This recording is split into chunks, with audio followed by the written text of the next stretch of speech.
Now, Lindell TV brings you The Stone Zone with legendary Republican strategist and political icon and pundit Roger Stone.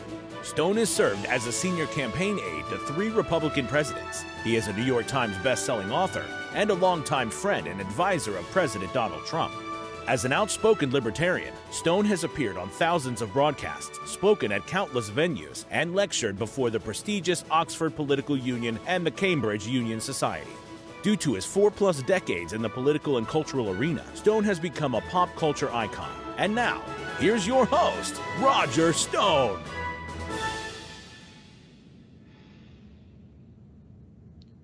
Good evening from the People's Republic of Chicago. This is the Stone Zone. And I, of course, am not Roger Stone. I am Mark Vargas, filling in for Roger Stone. In fact, it is my honor to fill in for my very dear friend Roger Stone, who is taking the evening off. I am a radio host right here in Chicago, as well as the editor-in-chief of Illinois Review. And tonight, we're going to be talking about an issue that's near and dear in the hearts and minds of people right here in Chicago, and that's crime. And can this epidemic be stopped? As you've read in the newspaper and have seen in the news, Chicago Mayor Lori Lightfoot lost her re-election, historic, after 40 years. She becomes the first mayor of Chicago to lose her re-election. And the reason for her loss? Crime. Talk to anybody here in Chicago or any Democratic-controlled city, for that matter, anywhere across our country, and the talking points are all the same. Residents don't feel safe. Tourists don't feel safe. Children don't feel safe. And what are the Democrats doing about it? Absolutely nothing. Let's look back until the last 4 years here in Chicago under Mayor Lori Lightfoot's regime, when just 4 years ago she campaigned on making Chicago a safe city, not just for the residents, but for the businesses and for tourists. And in her 4 years, there's been over 2,300 homicides. Over 9,000 people have been shot. 2020 had the highest homicide rate in Chicago in over 25 years. At the start of this year, in 2023, crime had skyrocketed by over 61%. Carjackings skyrocketing. Crime on the CTA trains skyrocketing.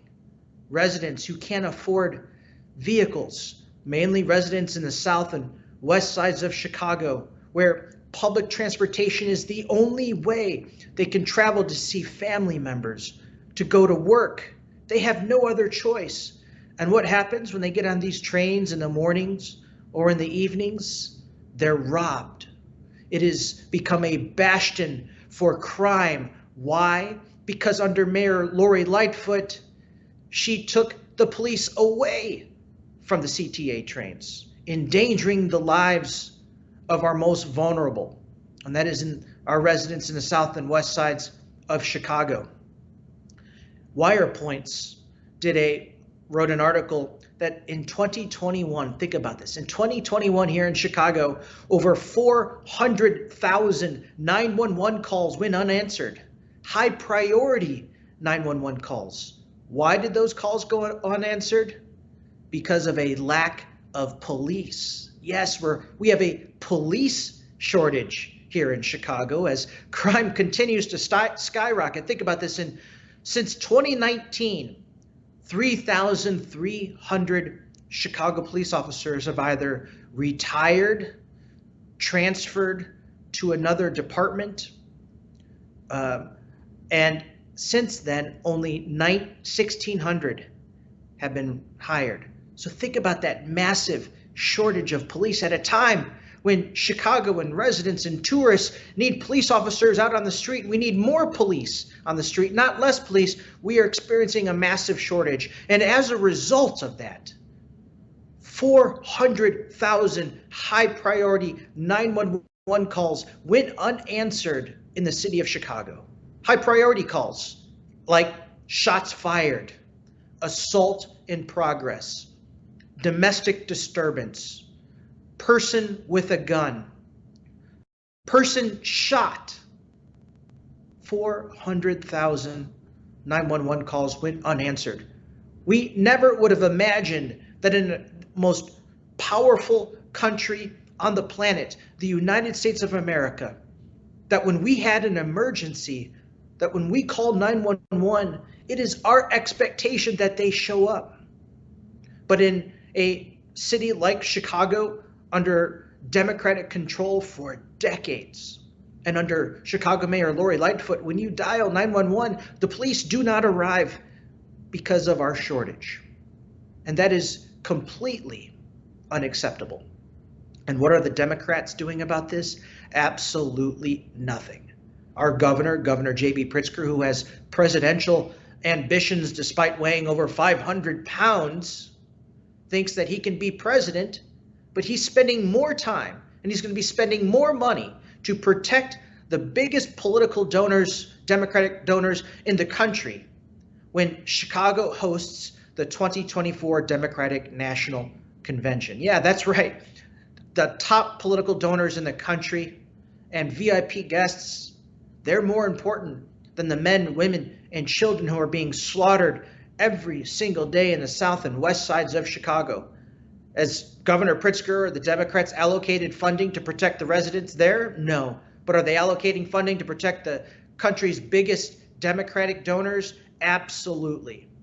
And you can guarantee that when over 50,000 visitors descend upon Chicago for the Democratic National Convention in 2024, they will be safe. The high-end restaurants where they're eating in downtown Chicago, they will be safe. The tourist attractions, they will be safe. Around the United Center, the venue, they will be safe. But forget about the residents in the south and west sides of Chicago. Forget about them. Why? Because no matter in any election, the Democratic politicians get over 94% of the black vote. So it doesn't matter whether or not they protect them. It doesn't matter whether or not food is on their table or food is in their pantries or that they have jobs. It doesn't matter. Why? Because the Democrats can always count on their votes.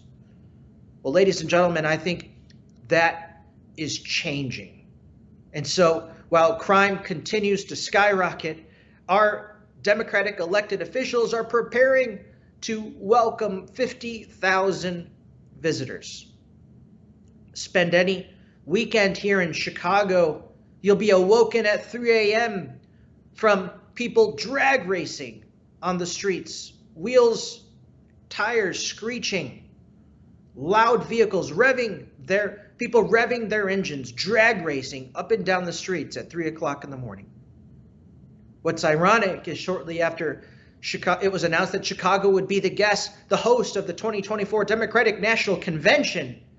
What happened? There was a teen takeover on Michigan Avenue where hundreds of teens terrorized residents and visitors and tourists. They jumped on cars. They set vehicles on fire. They shattered windshields. They broke windows. In fact, visitors had to be escorted to their hotels by police. And what was the response of Chicago's mayor-elect Brandon Johnson? Don't blame the kids. They have nothing else to do. Blame the parents. In fact, you even had some Democratic politicians here in Chicago say this was just peaceful protesting. What's the solution? The solution is to continue to point this out, hold the Democratic leaders accountable, and go to the south and west sides of Chicago and borrow the words of President Trump when he was campaigning in 2015, when he went to the black and brown communities and he said, vote for me because what have you got to lose? What have you got to lose? Are you better off today than you were 2 years ago or 4 years ago, to borrow a phrase from President Ronald Reagan?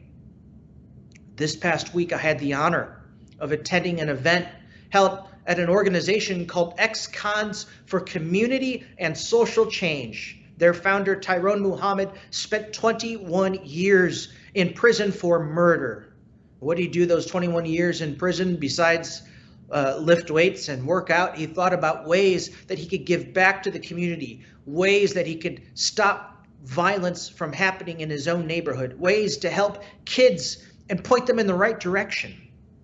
Earlier this week, Tyrone had a press conference at his south side of Chicago headquarters where he displayed where over 6 high assault weapons were turned in, along with thousands and thousands of rounds of ammunition.